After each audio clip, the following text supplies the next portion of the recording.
ਇਹ ਸ਼ਨਾਖਤੀ ਕਾਰਡ ਵਗੈਰਾ ਦੀ ਲੋੜ ਕੋਈ ਨਹੀਂ, ਨਾ ਅਸੀਂ ਕੋਈ ਨੰਬਰ ਸਾਨੂੰ ਚਾਹੀਦਾ ਨਾ ਕਿਸੇ ਤਰ੍ਹਾਂ ਦਾ। ਤੁਸੀਂ ਇਹ ਰੱਖੋ, ਇਹ ਤੁਹਾਡੇ ਕੰਮ ਆਏਗਾ। ਤੇ ਮਰੀਮ ਨਵਾਜ਼ ਕਢਾਵੇ ਪਾਣੀ ਤਾਂ ਸਾਰੇ ਨਿਕਲ ਸਕਦੇ। ਪਿਛਾਂ ਜੰਗਲ ਬਣ ਲਾਵੇ ਮਸ਼ੀਨਾਂ ਤਾਂ ਲਾ ਸਕਦੇ, ਪਾਣੀ ਜਾ ਸਕਦਾ ਹੈ। ਨਹੀਂ ਨਿਕਲ ਰਿਹਾ, ਮੈਂ ਉੱਥੋਂ ਹੀ ਆਇਆ ਜੀ। ਕੋਈ ਨਹੀਂ ਸੁਣਦਾ ਇੱਥੇ। ਮੰਗਣ ਜਾਈਏ ਤੇ ਉਹ ਜਵਾਬ ਦੇ ਦਿੰਦੇ ਨੇ ਕੋਈ ਕੈਂਪ ਨਹੀਂ ਹੈਗਾ ਇੱਥੇ, ਤੁਸੀਂ ਇੱਧਰ ਨਾ ਆਇਆ ਕਰੋ, ਤੁਹਾਡੀ ਕਿਰਾਏਦਾਰ ਨਹੀਂ ਜ਼ਰੂਰਤ ਮਿਲਦਾ। ਨਹੀਂ ਮਿਲਦਾ। ਔਰ ਮੈਨੂੰ ਇੱਕ ਹੋਰ ਗੱਲ ਦੀ ਬੜੀ ਸ਼ਰਮ ਆ ਰਹੀ ਹੈ ਕਿ ਮੈਂ ਵੀਡੀਓ ਰਿਕਾਰਡ ਕਰ ਰਹੀ ਹਾਂ, ਇਸ ਲਈ ਕਰ ਰਿਹਾ ਕਿ ਤੁਹਾਨੂੰ ਪਤਾ ਚੱਲੇ ਕਿ ਲੋਕਾਂ ਦੀ ਹਾਲਤ ਕੀ ਹੈ। ਔਰ ਇਹ ਜਿੰਨੇ ਲੋਕ ਖੜੇ ਨੇ ਇਹਨਾਂ ਦੀ ਮਰਜ਼ੀ ਦੇ ਨਾਲ ਇਹ ਸਾਰਾ ਕੁਝ ਰਿਕਾਰਡ ਹੋ ਰਹੀ ਹੈ। ਉਹਨਾਂ ਨੂੰ ਇਹ ਨਹੀਂ ਵੀ ਤੁਸੀਂ ਕੋਈ ਰਾਸ਼ਨ ਦਾ ਪੈਕੇਟ ਦਿੱਤਾ ਹੈ ਤੇ ਉਹਨਾਂ ਦੀ ਮਜਬੂਰੀਆਂ ਵੇਚਣਾ ਸ਼ੁਰੂ ਕਰ ਦਿੱਤੀ। ਤੁਸੀਂ ਨਾ ਰੱਬ ਖੈਰ ਕਰੇਗਾ, ਰੱਬ ਖੈਰ ਕਰੇਗਾ। ਜਿਹੜੇ ਇਸ ਟਰੱਕ ਦੇ ਡਰਾਈਵਰ ਨੇ ਉਹ ਨਰਵਾਲ ਦੇ ਰਹਿਣ ਵਾਲੇ ਨੇ, ਉਹਨਾਂ ਦਾ ਆਪਣਾ ਘਰ ਡੁੱਬਿਆ ਹੋਇਆ ਹੈ, ਲੇਕਿਨ ਉਹ ਸਲਾਬ ਬਦਲਾਉਣ ਦੀ ਖਿਦਮਤ ਵਾਸਤੇ ਲਾਹੌਰ ਜੀ ਬੇਲੀਓ, ਇਸ ਵੇਲੇ ਅਸੀਂ ਨਿਕਲ ਰਹੇ ਹਾਂ ਪੰਜਾਬੀ ਪ੍ਰਚਾਰ ਦੇ ਦਫ਼ਤਰ ਤੋਂ। ਅਸੀਂ ਜਾ ਰਹੇ ਹਾਂ ਰਾਵੀ ਦੀ ਕੰਢੀ ਤੇ। ਉੱਥੇ ਅਸੀਂ ਮੈਡੀਕਲ ਰਿਲੀਫ ਕੈਂਪ ਲਾਇਆ ਮੈਰੀ ਸਟਾਪਸ ਦੇ ਕੋਲੈਬੋਰੇਸ਼ਨ ਦੇ ਨਾਲ, ਔਰ ਉੱਥੇ ਅਸੀਂ ਕੁਝ ਲੋਕਾਂ ਨੂੰ ਰਾਸ਼ਨ ਵੀ ਅੱਜ ਦੇਵਾਂਗੇ। ਮੈਂ ਬਾਕੀ ਲੋਕਾਂ ਨੂੰ ਕਹਾਂਗਾ, ਮੈਂ ਅਦਾਕਾਰਾਂ ਨੂੰ ਕਹਾਂਗਾ, ਸਿੰਗਰਸ ਨੂੰ ਕਹਾਂਗਾ, ਬਿਜ਼ਨਸਮੈਨ ਨੂੰ ਕਹਾਂਗਾ ਕਿ ਤੁਸੀਂ ਵੀ ਨਿਕਲੋ ਚੜ੍ਹਦੇ ਪੰਜਾਬ ਦੇ ਲੋਕਾਂ ਦੀ ਤਰ੍ਹਾਂ। ਜਿਵੇਂ ਕਿ ਮਨਕੀਰਤ ਔਲਖ ਚੜ੍ਹਦੇ ਪੰਜਾਬ ਦੇ ਅੰਦਰ ਇੱਕ ਵੱਡੀ ਮਿਸਾਲ ਬਣਾ ਹੈ। ਇਸ ਵੇਲੇ ਉਹ ਆਪਣੇ ਕਿਸਾਨਾਂ ਦੇ ਨਾਲ ਖੜਾ ਹੈ, ਟਰੈਕਟਰ ਦੇ ਰਹੀ ਹੈ, ਕਰੋੜਾਂ ਰੁਪਏ ਉਹ ਡੇਲੀ ਬੇਸਿਸ ਤੇ ਉਹ ਲੈ ਕੇ ਫੀਲਡ ਦੇ ਵਿੱਚ ਖੜਾ ਹੈ।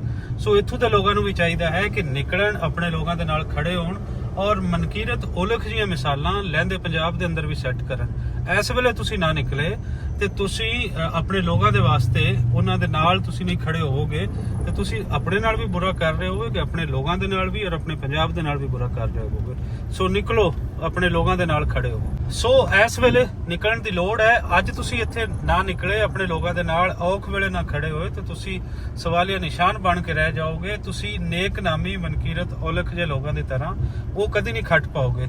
ਸੋ ਪਲੀਜ਼ ਨਿਕਲੋ। ਪਿੱਛੇ ਸਾਰਾ ਅੱਗੇ ਰਾਵੀ ਏਰੀਆ ਹੈ ਔਰ ਅਸੀਂ ਥੋੜਾ ਅੱਗੇ ਜਾਂਦੇ ਹਾਂ ਤੇ ਇਹ ਸਾਰਾ ਏਰੀਆ ਵੀ ਸਾਰਾ ਡੁੱਬ ਚੁੱਕਿਆ ਹੈ। ਕੋਈ ਲਾਹੌਰ ਤੋਂ ਬਹੁਤ ਦੂਰ ਨਹੀਂ ਹੈ, ਲਾਹੌਰ ਦੇ ਨੇੜੇ ਦੇ ਹੀ ਏਰੀਆਜ਼ ਹੈ, ਲੇਕਿਨ ਇੱਥੇ ਵੀ ਮੇਨ ਰੋਡ ਤੇ ਜਿੱਥੇ ਹੈ ਉੱਥੇ ਕਾਫੀ ਸਾਰੇ ਕੈਂਪ ਲੱਗੇ ਹੋਏ ਨੇ। ਉੱਥੇ ਲੋਕਾਂ ਨੂੰ ਰਾਸ਼ਨ ਮਿਲ ਰਹੀ ਹੈ, ਕਈ ਤਰ੍ਹਾਂ ਦੀ ਆਰਗੇਨਾਈਜੇਸ਼ਨ ਦੇ ਲੱਗੇ ਹੋਏ ਨੇ। ਲੇਕਿਨ ਇਸ ਤੋਂ ਅੱਗੇ ਅਗਰ ਆਈਏ ਤੇ ਅੱਗੇ ਇੱਥੇ ਉਸ ਤਰੀਕੇ ਸਾਨੂੰ ਲੋਕ ਨਜ਼ਰ ਨਹੀਂ ਆਉਂਦੇ ਡੋਨੇਸ਼ਨ ਦੇਣ ਵਾਲੇ, ਰਾਸ਼ਨ ਦੇਣ ਵਾਲੇ। ਸੋ ਰੋਡ ਤੋਂ ਹਟ ਕੇ ਥੋੜਾ ਅੱਗੇ ਆਉਣਾ ਚਾਹੀਦਾ ਹੈ। ਇਹ ਦਿਖਾਓ ਅੰਜਮ ਸਾਹਿਬ, ਇਸ ਸਾਈਡ ਤੇ ਇਹ ਤੁਸੀਂ ਹਾਲ ਦੇਖ ਰਹੇ ਹੋ। ਇਹ ਲੋਕ ਮੇਨ ਰੋਡ ਤੇ ਨਹੀਂ ਜਾ ਸਕਦੇ। ਸੋ ਸਾਨੂੰ ਥੋੜਾ ਅੰਦਰ ਜਾਣਾ ਚਾਹੀਦਾ ਹੈ, ਦਰਿਆਈ ਏਰੀਆਜ਼ ਦੇ ਅੰਦਰ। ਮੇਨ ਰੋਡ ਤੇ ਅਕਸਰ ਰਵਾਂਗੇ ਤੇ ਉੱਥੇ ਤੇ ਸਾਰੇ ਲੋਕ ਅੱਪੜ ਰਹਿਣ, ਲੇਕਿਨ ਅੱਗੇ ਉਹ ਲੋਕ ਨਹੀਂ ਅੱਪੜ ਪਾਉਂਦੇ। ਦੋਸਤੋ, ਇਹ ਹਨ ਆਮਰ ਯੂਸਫ ਸਾਹਿਬ। ਆਮਰ ਯੂਸਫ ਸਾਹਿਬ ਮੈਰੀ ਸਟਾਪਸ ਆਰਗੇਨਾਈਜੇਸ਼ਨ ਹੈ, ਪੂਰੀ ਵਰਲਡ ਦੇ ਵਿੱਚ ਕੰਮ ਕਰਦੀ। ਪਾਕਿਸਤਾਨ ਦੇ ਅੰਦਰ ਇਹਦੇ 2 ਰੀਜਨ ਹਨ ਤੇ ਇੱਕ ਰੀਜਨ ਦੇ ਹੈੱਡ ਇਹ ਹੈ। ਸੋ ਇਹਨਾਂ ਦੇ ਨਾਲ ਮਿਲ ਕੇ ਅਸੀਂ ਇੱਥੇ ਕੁਝ ਮੈਡੀਕਲ ਕੈਂਪ ਉਹ ਲਾਇਆ ਤੇ ਨਾਲ ਅਸੀਂ ਇੱਥੇ ਰਾਸ਼ਨ ਉਹ ਲੋਕਾਂ ਨੂੰ ਦੇਣਾ। ਤੇ ਆਮਰ ਸਾਹਿਬ ਥੋੜਾ ਦੱਸੋ ਕਿ ਕਿਹੜੀ ਕਿਹੜੀ ਥਾਂ ਤੇ ਅਸੀਂ ਮੈਡੀਕਲ ਕੈਂਪ ਲਾ ਰਹੇ ਹਾਂ। ਮੈਨੂੰ ਤਾਂ ਪਤਾ ਹੈ, ਲੋਕਾਂ ਨੂੰ ਦੱਸੋ। ਇੱਥੇ ਆ ਜਾਓ, ਪਿੱਛੇ ਅਸੀਂ ਦਿਖਾ ਵੀ ਦਿੰਦੇ ਹਾਂ। ਮੈਰੀ ਸਟਾਪ सोसाइटी ਦੀ ਇਹ ਪੂਰਾ ਇੱਕ ਮੋਬਾਈਲ ਵੈਨ ਹੈ, तो दसो प्लीज़। जी बहुत शुक्रिया रज़ा साहब। Marie staff society Pakistani organization हैगी है जी कि इस टाइम फ्लड हिट एरियाज़ काम कर रही है और अपनी मोबाइल वैनस के जरिए, अपने डॉक्टर्स के जरिए, अपने पैरामैडिकल स्टाफ के जरिए फ्लड हिट एरियाज़ ने जिस तरह KPK दे सवाबी है, ये नाल सवात है और दूसरे एरियाज़ ने, और इसी तरह पंजाब लाहौर है, कसूर है, फैसलाबाद है, चिन्योट है, मुल्तान है, लिया है, मुजफ्फरगढ़ है, राजनपुर है, और इस तरह जिदा आप अगे टुरते जाइए सिंध अल तो सिंध लाड़काना है, हैदराबाद है, टंडो मोहम्मद खान है, मटियारी है और दीगर इलाके जिहड़े कि सैलाब दे और बारिश तो मुतासरा ने। उन्होंने लोगों के विच अजकल बहुत ज़्यादा बीमारियां फैल रही ने। तुसीं जानते हो कि जो सैलाब का पानी आता है तो वो जिहड़ा पानी कई दिन तक खड़ा रहता है और खड़े पानी दे विच हमेशा मच्छर पैदा होता है और उत्थे पेट दीयां बीमारियां, जिल दीयां बीमारियां, खारिश बहुत ज़्यादा होंदी लोगों नूं। तो हुण तो डेंगी का मौसम आने वाला है अगले कुछ दिनों के विच, ਤੇ ਬਹੁਤ ਤਕਲੀਫਦਾ ਸੂਰਤ ਹਾਲ ਹੁੰਦੀ ਹੈ। ਤੇ ਅਸੀਂ ਕੋਸ਼ਿਸ਼ ਕਰਦੇ ਹੈਗੇ ਹਾਂ ਕਿ ਇਹ ਜਿਹੇ ਏਰੀਆਜ਼ ਦੇ ਵਿੱਚ ਇਸ ਤਰ੍ਹਾਂ ਦੀ ਮੋਬਾਈਲ ਵੈਨਸ ਦੇ ਜ਼ਰੀਏ ਅਸੀਂ ਪਹੁੰਚੀਏ, ਲੋਕਾਂ ਨੂੰ ਮਿਲੀਏ, ਔਰ ਜਿੰਨੀ ਅਸੀਂ ਮੈਡੀਕਲ ਸਾਡੇ ਡਾਕਟਰਸ ਨੇ ਜਿਹੜੇ ਉਹਨਾਂ ਦੀ ਇਲਾਜ ਮੁਆਲਜੇ ਦੀ ਫ੍ਰੀ ਸਹੂਲਤ ਉਹਨਾਂ ਨੂੰ ਦੇ ਸਕੀਏ, ਤਾਂ ਕਿ ਇਸ ਮੁਸ਼ਕਿਲ ਵੇਲੇ ਅਸੀਂ ਆਪਣੇ ਲੋਕਾਂ ਦੇ ਨਾਲ ਖੜੇ ਹੋਈਏ, ਆਪਣੀ ਆਰਗੇਨਾਈਜੇਸ਼ਨ ਦੇ ਹਵਾਲੇ ਨਾਲ ਉਹਨਾਂ ਨਾਲ ਖੜੇ ਹੋਈਏ, ਤਾਂ ਕਿ ਅਸੀਂ ਲੋਕਾਂ ਨੂੰ ਜਿੰਨੀ ਉਹਨਾਂ ਦੀ ਜ਼ਿੰਦਗੀ 'ਚ ਆਸਾਨੀ ਪੈਦਾ ਕਰ ਸਕਦੇ ਹਾਂ ਉਹ ਪੈਦਾ ਕਰਨ ਦੀ ਕੋਸ਼ਿਸ਼ ਕਰੀਏ। ਬਹੁਤ ਵਧੀਆ, ਤੁਸੀਂ ਬੜੀ ਡਿਟੇਲ ਦੇ ਵਿੱਚ ਦੱਸਿਆ। ਤੇ ਨਾਲ ਜਿੱਥੇ ਜਿੱਥੇ ਮੋਬਾਈਲ ਵੈਨਸ ਇਨ ਕੋਲੈਬੋਰੇਸ਼ਨ ਹੈ ਪੰਜਾਬੀ ਪ੍ਰਚਾਰ ਦੀ ਇਹਨਾਂ ਦੇ ਨਾਲ, ਔਰ ਨਾਲ ਇਸ ਦੇ ਨਾਲ ਮੈਡੀਕਲ ਕੈਂਪ ਦੇ ਨਾਲ ਅਸੀਂ ਇੱਕ ਜਿਹੜਾ ਸੋਚਿਆ ਉਹ ਰਾਸ਼ਨ ਹੈ, ਰਾਸ਼ਨ ਵੀ ਇਹਨਾਂ ਲੋਕਾਂ ਨੂੰ ਜਿੱਥੇ ਜਿੱਥੇ ਹੈ ਉੱਥੇ ਆਪੜਦਾ ਰਹੇਗਾ। ਤੇ ਹੋਰ ਅੱਗੇ ਜਿਵੇਂ ਨਾਲ ਅਸੀਂ ਵੱਧਦੇ ਜਾਵਾਂਗੇ ਬਿਮਾਰੀਆਂ ਦੇ ਅੰਦਰ ਸ਼ਿੱਦਤ ਆਉਂਦੀ ਜਾਏਗੀ, ਕਿਉਂਕਿ ਸਾਨੂੰ ਨਜ਼ਰ ਆ ਰਹੀ ਹੈ ਕਿ ਅੱਗੇ ਸਾਰੇ ਹਾਲਾਤ ਪੈਦਾ ਹੋਣਗੇ ਤੇ ਨਾਲ ਉਹ ਸਾਰੇ ਕੰਮ ਵੀ ਅਸੀਂ ਕਰਦੇ ਰਹਾਂਗੇ। ਤੁਸੀਂ ਖੜੇ ਹੋ ਜੀ, ਇੱਥੋਂ ਤੱਕ ਪਾਣੀ ਸੀ, ਪਿੱਛੇ ਤੁਸੀਂ ਵੇਖ ਸਕਦੇ ਹੋ ਪਿਆ ਜਿਹੜੇ ਕਾਰ ਨੇ ਨਾ 5-5 ਸਾਰੇ ਡੁੱਬੇ ਫੁੱਟ ਦੇ ਮਤਲਬ ਡੁੱਬੇ ਸਨ, ਤੇ ਪਿੱਛੇ ਕੀ ਹਾਲਤ ਹੋਏਗੀ। ਉਹ ਦੇਖੋ ਨਾ, ਮੇਰੇ ਖਿਆਲ 5 ਫੁੱਟ ਸਾਹਮਣੇ ਲਾਲ ਜਿਹੜਾ ਇੱਟਾਂ ਹੈਗੀਆਂ 5-6 ਫੁੱਟ ਪਾਣੀ ਚੜਿਆ ਹੈਗਾ, ਛੱਤਾਂ ਤੱਕ ਤੇ ਪਾਣੀ ਚੜਿਆ ਹੋਇਆ। ਛੱਤਾਂ ਤੱਕ ਯਾਨੀ ਕਿ ਘਰਾਂ ਦੇ ਅੰਦਰ ਸਮਝ ਕੋ ਜਿੱਥੇ ਕੋਈ ਪੇਟੀ 5-4 ਫੁੱਟ ਦੀ ਪੇਟੀ ਹੈ ਨਾ, ਜਿਸ ਤਰ੍ਹਾਂ ਲੋਕਾਂ ਦੇ ਵਕਾਰ ਬੁਰੇ ਹਾਲ ਫਰਿੱਜਾਂ ਜਿਹੜੀਆਂ ਲੋਕਾਂ ਦੀਆਂ ਹਨ ਜਿਹੜੇ ਇਹੋ ਜਿਹੇ ਪਾਣੀ ਦੇ ਉੱਤੇ ਤਰਦੀਆਂ ਰਹੀਆਂ ਨੇ, ਕਿਸੇ ਸ਼ਾਦੀ ਕੀਤੀ ਹੈ ਬੱਚੀਆਂ ਦੀ, ਕਿਸੇ ਬੱਚੀਆਂ ਦੀ ਜੋ ਕੁਛ ਵੀ ਕਿਸੇ ਦਾ ਕੋਈ ਚੰਗਾ ਹੈ, ਕੋਈ ਮਾੜੇ ਸਨ, ਕੋਈ ਤਗੜੇ ਸਨ, ਨਾ ਕੋਈ ਤਗੜਾ ਹੀ ਬਚਿਆ ਨਾ ਕੋਈ ਮਾੜਾ ਹੀ ਬਚਿਆ, ਸਾਰੇ ਹੀ ਮਤਲਬ ਜ਼ਰੂਰ ਸਰ ਜਿੰਨੇ ਜੋਗੇ ਆ ਅਸੀਂ ਮਿਲ ਕੇ ਸਾਰਾ ਕੁਝ ਕਰਦੇ ਰਵਾਂਗੇ। ਕਿੰਨੀ ਕੁ ਆਬਾਦੀ ਹੈਗੀ ਅਕਮਲ ਸਾਹਿਬ ਇੱਥੇ, ਤੁਸੀਂ ਕੀ ਸਮਝਦੇ? ਇਹ ਟੋਟਲ ਜਿਹੜੀ ਆਬਾਦੀ ਇੱਥੋਂ ਲੈ ਕੇ ਤੇ ਥੀਮ ਤੱਕ ਜਿਹੜੀ ਨਾ ਤਕਰੀਬਨ ਕੋਈ 4 ਤੋਂ 5 ਹਜ਼ਾਰ ਆਬਾਦੀ ਹੈ। ਇਹ ਇਲਾਕਾ ਕਿਹੜਾ ਦੱਸੋਗੇ? ਇਹ ਇਲਾਕਾ ਹੈਗਾ ਜੀ ਹੈਦਰੀ ਕਲੋਨੀ, ਬਰਕਤ ਕਲੋਨੀ, ਮਨਜ਼ੂਰ ਗਾਰਡਨ, ਥੀਮ ਪਾਰਕ, ਇਹ ਯਾਨੀ ਕਿ ਸਮਝ ਲਓ ਕੋਈ ਚੂੰਗ ਮੋਲਨਵਾਲ ਇਕੱਠਾ ਹੀ ਹੈ ਸਾਰਾ। ਠੀਕ ਹੈ, ਇਹਦੀ ਬੈਕ ਸਾਈਡ ਤੇ ਮੌਲਨਵਾਲ ਦੀ ਸਾਰੇ area ਜਿੱਥੇ ਥੀਮ ਹੈ ਉਹ ਮੋਲਨਵਾਲ ਚ ਆ ਜਾਂਦੀ ਹੈ, ਬਾਕੀ ਸਾਰਾ ਏਰੀਆ ਚੂੰਗ ਚ ਆ ਜਾਂਦਾ। ਠੀਕ ਹੋ ਕਲੋਨੀ ਜਿੱਥੇ ਤੁਸੀਂ ਖੜੇ ਜੇ ਮਨਜ਼ੂਰ ਦਾ ਇਸ ਏਰੀਏ ਦੇ ਵਿੱਚ ਇਹ ਇੱਕ ਸਿੰਗਲ ਸਕੂਲ ਹੈ, ਇੱਕ ਰਿਫਾਈ ਸਕੂਲ ਹੈ, ਵੈਲਫੇਅਰ ਦਾ ਇਦਾਰਾ ਹੈ, ਉਹਨਾਂ ਨੇ ਸਕੂਲ ਬਣਾਇਆ ਹੋਇਆ ਹੈ। ਤੇ ਇਸ ਸਕੂਲ ਦੇ ਅੰਦਰ ਇਹਦੀਆਂ ਦੀਵਾਰਾਂ ਦੇ ਬਰਾਬਰ ਤੱਕ ਉਹ ਸਾਰਾ ਪਾਣੀ ਹੈ, ਅਜੇ ਤੱਕ ਤੇ ਖੜਾ ਹੈ, ਲੇਕਿਨ ਇਸ ਹੱਦ ਤੱਕ ਇਹਦੀਆਂ ਬੁਨਿਆਦਾਂ ਔਰ ਸਾਰਾ ਕੁਝ ਉਹ ਖਤਮ ਹੋ ਚੁੱਕਾ ਹੈ। ਇੱਥੇ ਹੁਣ ਅੱਗੇ ਉਹਨਾਂ ਬੱਚਿਆਂ ਦਾ ਉਹਨਾਂ ਵਾਸਤੇ ਇੱਕ ਬੜੀ ਖਤਰਨਾਕ ਸਿਚੁਏਸ਼ਨ ਹੈ। ਸੋ ਜਿੱਥੇ ਲੋਕਾਂ ਦੇ ਘਰਾਂ ਨੂੰ ਨੁਕਸਾਨ ਹੈ, ਉੱਥੇ ਨਾਲ ਇਸ ਤਰੀਕੇ ਦੇ ਜਿੱਥੇ ਹੁਣ ਐਜੂਕੇਸ਼ਨ ਦਾ ਇੱਕ ਅੱਗੇ ਉਹ ਵੀ ਬੜਾ ਵੱਡਾ ਮਸਲਾ ਬਣੇਗਾ। ਜਿੱਥੇ ਗਰੀਬ ਬੱਚੇ ਪੜ੍ਹਦੇ ਨੇ ਤੇ ਇਹ ਸਾਰਾ ਉਹਨਾਂ ਵਾਸਤੇ ਬਿਲਡਿੰਗ ਇੱਥੇ ਬਣਾਈ ਗਈ ਸੀ, ਲੇਕਿਨ ਇਸ ਵੇਲੇ ਇਹ ਬਿਲਡਿੰਗ ਵੀ ਟੋਟਲੀ ਜਿਹੜੀ ਹੈ ਅੰਦਰ ਤੋਂ ਸਾਰੀ ਇੱਥੇ ਪਾਣੀ ਦੇ ਨਾਲ ਇਹਦੀਆਂ ਬੁਨਿਆਦਾਂ ਉਹ ਸਾਰਾ ਕੁਝ ਖਰਾਬ ਹੋ ਚੁੱਕਾ। अच्छा, ये उसी पानी की वजह से खराब हुआ है। हाँ जी, जहाँ पे भी पाँव रख रहे हैं ना तो हमारा पाँव अंदर जा रहा है। ਇਹ ये देखिए इधर से आके। ਇਸ ਵੇਲੇ ਇੱਕ ਖਤਰੇ ਦੀ ਸਿਚੁਏਸ਼ਨ ਹੈ, ਬਲਕਿ ਇੱਥੇ ਤੁਸੀਂ ਬੱਚੇ ਜਾਂ ਉਸ ਤਰੀਕੇ ਦੇ ਨਹੀਂ ਇਹ ਤੇ ਉਹਨਾਂ ਵੈਸਵਾਸ ਕਲੋਜ਼ ਕੀਤਾ ਸਾਰਾ अभी स्कूल नहीं ऑन किया हुआ हमने इसी वजह से कि बच्चों के लिए खतरा है, पेरेंट्स भी नहीं भेज रहे। स्नेक भी परसों इतना बड़ा इधर से निकला है, कीड़े मकोड़े बड़े निकलते हैं। ये मेरे पास है वीडियो। ਇਸ ਸਕੂਲ ਦੇ ਪ੍ਰਿੰਸੀਪਲ ਸਾਹਿਬ ਉਹ ਸਾਡੇ ਨਾਲ ਖੜੇ ਨੇ, ਉਹ ਦੱਸ ਰਹੇ ਹਨ ਕਿ ਇੱਥੇ ਕਿਸ ਤਰੀਕੇ ਦੇ ਇਸ ਵੇਲੇ ਹਾਲਾਤ ਹਨ। ਪਲੀਜ਼ ਦੱਸੋ ਕਿ ਇੱਕ ਤਾਂ ਪਾਣੀ ਇਹ ਤੁਸੀਂ ਦੱਸ ਰਹੇ ਹੋ ਕਿ ਇੱਥੇ ਤੱਕ ਜਿੱਥੇ ਅਸੀਂ ਖੜੇ ਹਾਂ ਇੰਨਾ ਉੱਚਾ ਪਾਣੀ ਸੀ। जब ये जो बाहर वाला एरिया यहाँ पे यहाँ तक था, हमारे पास वीडियो इसकी मौजूद है, प्रूफ है। यहाँ पे पानी स्कूल में इतना इधर आया था, जिसकी वजह से हमारा स्कूल का सारा जो फर्नीचर है वो हर चीज टोटली तबाह हो गई। और इवन के बच्चों के जो स्कूल फैन थे, हमने कूलर रखे हुए थे, वो भी टोटली तबाह हो गया, वो चल ही नहीं रही, उनमें भी पानी आ गया। तो बाकी स्कूल में परसों की बात है कि हम जस्ट वैसे विजिट करने सफाई करने के लिए आए हैं, तो स्नेक इतना बड़ा निकला इसमें से। तो तबाही है हर साइड पे, अब जिस साइड पे वो भी जाओ देखेंगे, जो अब भी ये देखिए। जो इस तबके के गरीब तर बच्चे हैं, मतलब जो 300-400 रुपया फीस इधर दे रहे थे, तो वो अब आने से उनकी भी तालीम पे असर पड़ रहा है। वो बेचारे घरों में डर के आ नहीं रहे। कल से ये दहशत फैल गई कि सांप था स्कूल में। ਜ਼ਰੂਰ ਤੁਸੀਂ ਵੀਡੀਓ ਦੇਖ ਰਹੇ ਹੋਵੋਗੇ। ਸਾਨੂੰ ਐਜੂਕੇਸ਼ਨ ਤੇ ਬਾਕੀ ਸਾਰੇ ਵੈਲਫੇਅਰ ਦੇ ਕੰਮਾਂ ਦੇ ਨਾਲ ਕੁਝ ਲੋਕ ਜਿਹੜੇ ਐਜੂਕੇਸ਼ਨ ਦੇ ਨਾਲ ਜਿਨ੍ਹਾਂ ਦੀ ਦਿਲਚਸਪੀ ਹੈ ਉਹ ਸਾਰੇ ਇਸ ਸਾਈਡ ਤੇ ਫੋਕਸ ਕਰਨ, ਅਸੀਂ ਵੀ ਫੋਕਸ ਕਰਦੇ ਹਾਂ, ਤੁਹਾਡੇ ਫੋਕਸ ਕਰਨ ਦੀ ਵੀ ਲੋੜ ਹੈ ਤਾਂ ਅੱਜ ਬੱਚਿਆਂ ਦੀ ਐਜੂਕੇਸ਼ਨ ਉਹ ਅੱਗੇ ਤੋਂ ਦੁਬਾਰਾ ਤੋਂ ਉਹ ਕੰਟੀਨਿਊ ਹੋ ਸਕੇ। ਇੱਥੇ ਦੇਖੋ ਕਿ ਕਿਸ ਤਰੀਕੇ ਦੇ ਨਾਲ ਨਾ ਮੱਛਰ ਪਾਣੀ ਰੁਕਿਆ ਹੈ ਤੇ ਜਿੱਥੇ ਕੀਚੜ ਕੁਚੜ ਪਹਿਲੇ ਹੁੰਦਾ ਸੀ ਉੱਥੇ ਹੁਣੇ ਮੱਛਰ ਪੈਦਾ ਹੋਣਾ ਸ਼ੁਰੂ ਹੋ ਗਿਆ ਤੇ ਬਹੁਤ ਖਤਰਨਾਕ। ਹੁਣ ਲੋਕ ਕਿੱਥੇ ਛੱਡ ਕੇ ਜਾਣ? ਸਵਾਲ ਇਹ ਹੈ ਕਿ ਬਹੁਤ ਸਾਰੇ ਲੋਕ ਇਹ ਆਖਦੇ ਨੇ ਕਿ ਘਰ ਛੱਡ ਕੇ ਚਲੇ ਕਿਉਂ ਨਹੀਂ ਜਾਂਦੇ। ਘਰ ਛੱਡ ਕੇ ਲੋਕ ਕਿੱਥੇ ਜਾਣ ਦੁਬਾਰਾ ਤੂੰ ਉਸ ਤੁਸੀਂ ਕਹਿ ਲਓ ਕਿ ਆਲਣੇ ਚ ਲੋਕਾਂ ਨੇ ਫਿਰ ਆਣਾ ਹੁੰਦਾ ਹੁਣ ਇੱਧਰ ਸੱਜੇ ਹੱਥ ਮੈਂ ਦਿਖਾਣਾ ਇੱਕ ਚੱਜ ਨਿਕਲ ਕੇ ਆਉਣੇ ਨੇ, ਲੇਕਿਨ ਪਾਣੀ ਜਿਵੇਂ ਹਟਿਆ ਹੈ, ਵਾਪਸ ਆ ਗਏ ਨੇ। ਇਹ ਘਰ ਛੱਡ ਕੇ ਹੁਣ ਕਿੱਥੇ ਜਾਣਾ, ਇਹਨਾਂ ਨੇ ਇੱਥੇ ਹੀ ਰਹਿਣਾ ਹੈ। ਘਰ ਛੱਡ ਕੇ ਜਾਂ ਤੇ ਹੈ ਨਾ ਕੋਈ ਸਰਕਾਰ ਵੱਲੋਂ ਕੋਈ ਫਲੈਟ ਫਲੋਟ ਤਿਆਰ ਘਰ ਉਹ ਇਹਨਾਂ ਨੂੰ ਮਿਲ ਜਾਣ ਤੇ ਇਹ ਉੱਥੇ ਰਹਿ ਲੈਣ, ਇਹਨਾਂ ਨੇ ਇੱਥੇ ਹੀ ਰਹਿਣਾ ਹੈ। ਕੀ ਨਾਮ ਹੈ ਬਾਬਾ ਜੀ ਤੁਹਾਡਾ? ਯਾਸੀਨ ਸਾਹਿਬ। ਤੇ ਕਿੰਨਾ ਟਾਈਮ ਹੋ ਗਿਆ ਤੁਹਾਨੂੰ ਇੱਥੇ ਰਹਿੰਦੇ ਨੂੰ? 2 ਸਾਲ ਹੋ ਗਏ ਤੁਹਾਨੂੰ। ਤੇ ਫਿਰ ਜਿਸ ਟਾਈਮ ਫਲੱਡ ਆਇਆ ਹੈ, ਉਸ ਟਾਈਮ ਫਿਰ ਨਿਕਲ ਕੇ ਤੇ ਦੁਬਾਰਾ ਕਿਤਨੇ ਦਿਨਾਂ ਦੇ ਤੁਸੀਂ ਆਏ? 3-4 ਦਿਨਾਂ ਤੋਂ ਉੱਥੇ ਆਓ। ਸੋ ਕਿੱਥੇ ਨਿਕਲਣ ਲੋਕਾਂ ਨੇ ਦੁਬਾਰਾ ਤੂੰ ਫਿਰ ਉੱਥੇ ਹੀ ਆਣਾ ਹੈ, ਉਹਨਾਂ ਨੂੰ ਉੱਥੇ ਹੀ ਸਹੂਲਤਾਂ ਉਹ ਸਾਨੂੰ ਸੋਚਣਾ ਪੈਣਾ ਹੈ ਕਿ ਉਹਨਾਂ ਵਾਸਤੇ ਅਸੀਂ ਕੀ ਕੀ ਪ੍ਰੋਵਾਈਡ ਕਰ ਸਕਦੇ। ਹਾਂਜੀ, ਪਿੱਛੇ ਮੈਡੀਕਲ ਵੈਨ ਹੈ, ਮੈਡੀਕਲ ਕੈਂਪ ਹੈ ਜਿਹੜਾ ਮੈਰੀ ਸਟਾਪ ਦੀ ਕੋਲੈਬੋਰੇਸ਼ਨ ਦੇ ਨਾਲ ਅਸੀਂ ਚਲਾਇਆ ਹੋਇਆ ਹੈ ਔਰ ਇਹਨਾਂ ਏਰੀਆਜ਼ ਦੇ ਵਿੱਚ ਅੱਗੇ ਆਉਣ ਦੀ ਲੋੜ ਹੈ। ਮੇਨ ਰੋਡਸ ਤੇ ਮੇਨ ਟਾਊਨਸ ਤੇ ਉੱਥੇ ਤੇ ਸਾਰੇ ਲੋਕ ਅੱਪੜ ਰਹਿਣ, ਲੇਕਿਨ ਥੋੜਾ ਪਿੱਛੇ ਹਟਣਾ ਚਾਹੀਦਾ ਹੈ। ਉਹ ਲੋਕ ਜਿਹੜੇ ਮੇਨ ਰੋਡ ਤੇ ਆ ਕੇ ਨਹੀਂ ਤੁਹਾਨੂੰ ਕੁਝ ਕਹਿ ਸਕਦੇ, ਨਹੀਂ ਡਿਮਾਂਡਾਂ ਕਰ ਸਕਦੇ, ਉਹਨਾਂ ਵਾਸਤੇ ਤੁਹਾਨੂੰ ਅੱਗੇ ਨਿਕਲਣ ਦੀ ਲੋੜ ਹੈ। ਅਸੀਂ ਕੁਝ ਇੱਥੇ ਕੋਈ ਰਾਸ਼ਨ, ਖੁਸ਼ਕ ਰਾਸ਼ਨ ਉਹ ਲੈ ਕੇ ਆਏ ਹਾਂ ਤੇ ਉਹ ਅਸੀਂ ਇੱਥੇ ਲੋਕਾਂ ਨੂੰ ਦਿੰਦੇ ਹਾਂ ਤੇ ਨਾਲ ਇਹਨਾਂ ਲੋਕਾਂ ਤੋਂ ਅਸੀਂ ਪੁੱਛਦੇ ਵੀ ਹਾਂ ਕਿ ਇਹਨਾਂ ਨੂੰ ਕੀ ਚੀਜ਼ ਦੀ ਲੋੜ ਹੈ। ਬਹੁਤ ਸਾਰੇ ਲੋਕ ਦੱਸ ਰਹੇ ਹਨ ਇੱਥੋਂ ਦੇ ਕੀ ਮਸਲੇ ਨੇ, ਕਿਵੇਂ ਹੈ। ਇਹ ਸ਼ਨਾਖਤੀ ਕਾਰਡ ਵਗੈਰਾ ਦੀ ਲੋੜ ਕੋਈ ਨਹੀਂ, ਨਾ ਅਸੀਂ ਕੋਈ ਨੰਬਰ ਸਾਨੂੰ ਚਾਹੀਦਾ ਨਾ ਕਿਸੇ ਤਰ੍ਹਾਂ ਦਾ।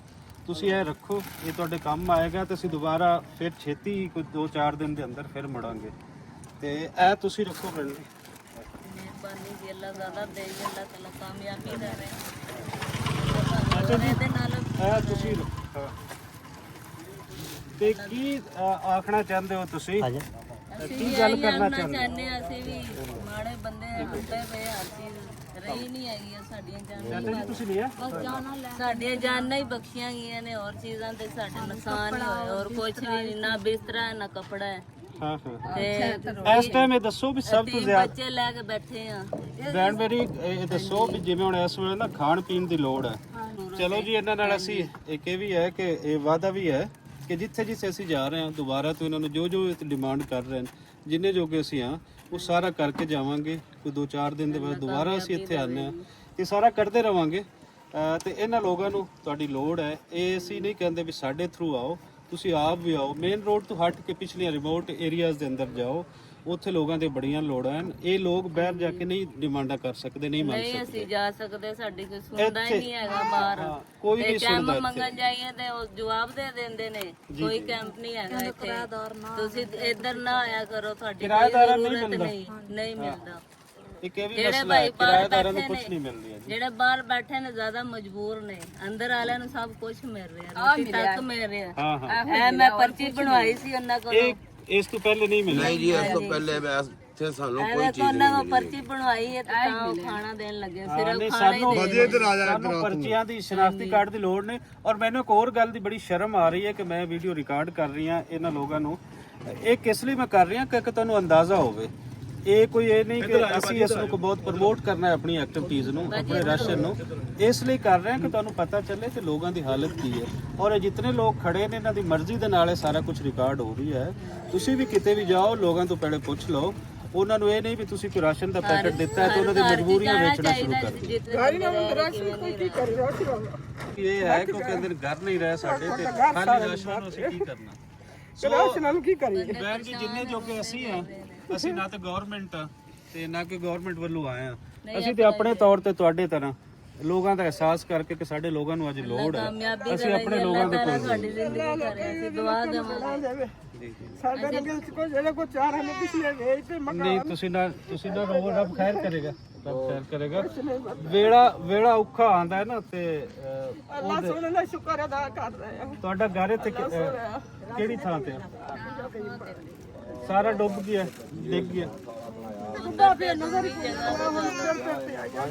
ਘਰ ਜਿੱਥੇ ਤੁਸੀਂ ਖੜੇ ਹੋ ਇੱਥੇ 5 ਫੁੱਟ 5.5 ਫੁੱਟ ਪਾਣੀ।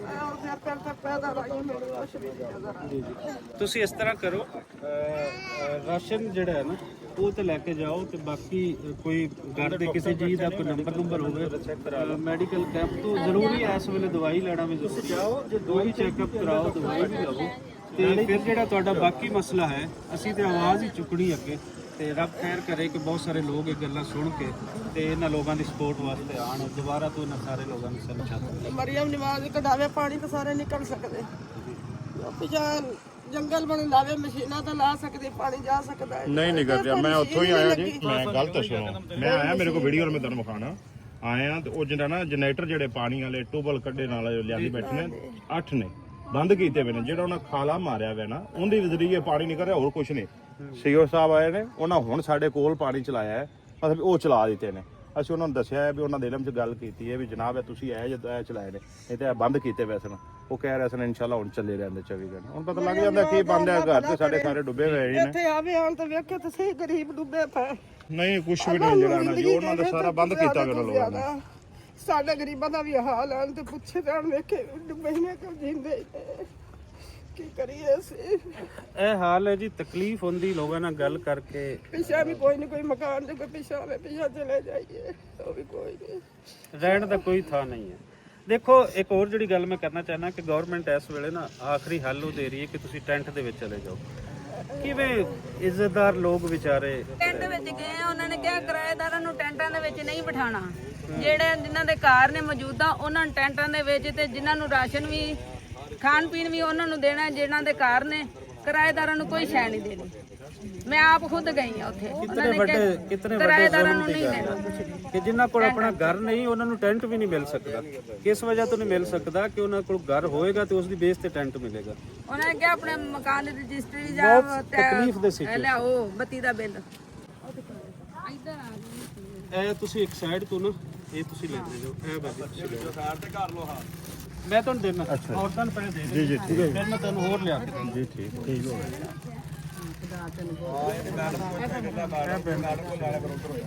ਅੰਜਮ ਦਿਓ, ਚੁੱਕੇ ਆ ਦਿਓ, ਜਿਹੜੇ ਲੋਕ ਰਹਿ ਗਏ ਨੇ ਦਿਓ, ਇਹ ਦਿਓ, ਬੱਚੇ ਨੂੰ ਦਿਓ।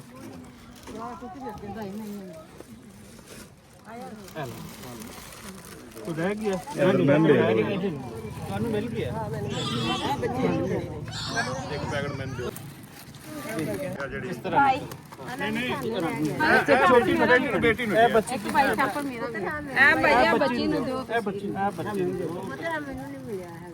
ਅੰਦਰ ਹੈ ਮੈਡੀਕਲ ਕੈਂਪ, ਇੱਥੇ ਲੋਕਾਂ ਦੇ ਦੇਖਭਾਲ ਔਰ ਮੈਡੀਕਲ ਦੀ ਸਰਵਿਸਿਜ਼ ਉਹ ਸਾਰੀਆਂ ਦਿੱਤੀਆਂ ਜਾ ਰਹੀਆਂ। ਤੇ ਮੈਡੀ ਸਟਾਫ ਹੈ, ਇਹਨਾਂ ਰਿਮੋਟ ਏਰੀਆ ਤੋਂ ਪਿੱਛੇ ਜਾ ਕੇ ਸੋ ਸਹਿਯੋਗ ਕਰਨਾ ਲੋਕਾਂ ਨੂੰ, ਜਿਹੜੇ ਲੋਕਾਂ ਦੇ ਇਸ ਵੇਲੇ ਉੱਥੇ ਬੈਠੇ ਕੰਮ ਆ ਰਹੇ। ਸੋ ਅੰਮ੍ਰਿਤ ਸਾਹਿਬ ਕੋਈ ਦੱਸੋ ਆਪਣੇ ਮੈਡੀਕਲ ਦੇ ਥਰੂ ਕੀ ਹੋ ਰਿਹਾ? ਜਿਸ ਤਰ੍ਹਾਂ ਤੁਸੀਂ ਇਸ ਵਕਤ ਦੇਖ ਰਹੇ ਹੋ ਕਿ ਇਹ ਸਾਰਾ ਸੈਲਾਬਜ਼ਦਾ ਇਲਾਕਾ ਹੈ ਔਰ ਸਾਰੇ ਜਿਹੜੇ ਇੱਥੇ ਦੇ ਸੈਲਾਬਜ਼ਦਾ ਲੋਕ ਹੈਗੇ ਨੇ। ਬੱਚੇ ਨੂੰ ਤੁਸੀਂ ਦੇਖ ਰਹੇ ਹੋ, ਸਾਡੇ ਡਾਕਟਰ ਸਾਹਿਬ ਨੇ ਮੈਡੀਸਨ ਦੇ ਰਹੀਆਂ ਨੇ। ਤੇ ਅਸੀਂ ਰੋਜ਼ਾਨਾ ਦੀ ਬੁਨਿਆਦ ਤੇ ਇੱਦਾਂ ਦੇ ਟਰੱਕ ਦੇ ਜ਼ਰੀਏ, ਮੋਬਾਈਲ ਵੈਨ ਦੇ ਜ਼ਰੀਏ, ਆਪਣੇ ਮੋਬਾਈਲ ਕਲੀਨਿਕ ਦੇ ਜ਼ਰੀਏ ਪਿੰਡਾਂ ਥਾਵਾਂ 'ਚ ਪਹੁੰਚ ਰਹੇ ਹੈਗੇ ਔਰ ਸੈਲਾਬਜ਼ਦਾ ਲੋਕਾਂ ਦੇ ਵਾਸਤੇ ਮੈਡੀਸਨ ਸਰਵਿਸਿਜ਼ ਵੀ ਨੇ। ਸਾਡੇ ਕੋਲ ਡਾਕਟਰ ਸਾਹਿਬ ਮੌਜੂਦ ਨੇ ਹਰ ਵੈਨ ਵਿੱਚ ਔਰ ਪੈਰਾਮੈਡੀਕਲ ਸਟਾਫ ਹੈਗਾ ਜਿਹੜਾ ਕਿ ਇਲਾਕੇ ਨੂੰ ਪਹੁੰਚਦਾ ਹੈ ਔਰ ਉਹਨਾਂ ਨੂੰ ਫ੍ਰੀ ਮੈਡੀਸਨ ਦਿੰਦਾ। ਸਾਡਾ ਆਪਣਾ ਮੈਂ ਤੁਹਾਨੂੰ ਹੁਣੇ ਮਿਲਾਵਾਂਗਾ ਉਸਮਾਨ ਖਾਨ ਨਾਲ, ਜਿਹੜੇ ਇਸ ਟਰੱਕ ਦੇ ਡਰਾਈਵਰ ਨੇ। ਉਹ ਨਰੋਵਾਲ ਦੇ ਰਹਿਣ ਵਾਲੇ ਨੇ, ਉਹਨਾਂ ਦਾ ਆਪਣਾ ਘਰ ਡੁੱਬਿਆ ਹੋਇਆ ਹੈ, ਲੇਕਿਨ ਉਹ ਸੈਲਾਬਜ਼ਦਾਗਾਨ ਦੀ ਖਿਦਮਤ ਵਾਸਤੇ ਲਾਹੌਰ ਇਸ ਟਾਈਮ ਕੰਮ ਕਰ ਰਹੇ ਤੇ ਆਪਣੇ ਉਹਨਾਂ ਦੇ ਬੱਚੇ ਪਿੱਛੇ ਨਰੋਵਾਲ ਨੇ, ਉਹਨਾਂ ਦਾ ਘਰ ਡੁੱਬਿਆ ਹੋਇਆ ਹੈਗਾ ਜਾਂ ਉਹ ਖੁਦ ਕਿਤੇ ਬਾਹਰ ਬੈਠੇ ਨੇ, ਲੇਕਿਨ ਇੱਥੇ ਉਹ ਲੋਕਾਂ ਦੀ ਖਿਦਮਤ ਵਾਸਤੇ ਸਾਡੇ ਨਾਲ ਜੁੜੇ ਤੇ ਇਹ ਹੈ ਕਿ ਇਨਸਾਨੀ ਖਿਦਮਤ ਦਾ ਜਜ਼ਬਾ ਜਿਹੜਾ ਮੈਰਿਸਟਾਪ ਸੁਸਾਇਟੀ ਵਿਖਾ ਰਹੀ ਹੈ। ਮੈਰਿਸਟਾਪ ਸੁਸਾਇਟੀ ਦੇ ਨਾਲ ਜੁੜੇ ਹੋਏ ਲੋਕ ਵਿਖਾ ਰਹੇ ਨੇ ਤੇ ਇਸੇ ਜਜ਼ਬੇ ਦੇ ਤਹਿਤ ਇਹਨਾਂ ਲੋਕਾਂ ਦੀ ਆਬਾਦਕਾਰੀ ਵਾਪਸ ਹੋ ਸਕਦੀ ਆ। ਇਹ ਆਪਣੀ ਨਾਰਮਲ ਜ਼ਿੰਦਗੀ ਵਾਸਤੇ ਵੱਲ ਵਾਪਸ ਤੁਰ ਸਕਦੇ ਨੇ, ਵਰਨਾ ਬਹੁਤ ਔਖਾ ਹੋ ਜਾਏਗਾ। ਜ਼ਰੂਰ ਬਹੁਤ ਕੁਝ ਸੋਚਣਾ ਪਏਗਾ, ਬਹੁਤ ਕੁਝ ਕਰਨਾ ਪਏਗਾ। ਇਹਦੇ ਵਿੱਚ ਸਾਰੇ ਜਿਤਨੇ ਵੀ ਫੈਕਟਰ ਨੇ, ਜਿਤਨੇ ਵੀ ਲੋਕ ਨੇ, ਉਹਨਾਂ ਸਾਰਿਆਂ ਨੂੰ ਐਕਟਿਵ ਕਰਨੀ ਚਾਹੀਦੀ ਹੈ। ਫਿਰ ਹੀ ਲੋਕ ਜੀਣ ਦੇ ਕਾਬਿਲ ਹੋਣਗੇ। ਇਸ ਵੇਲੇ ਬਹੁਤ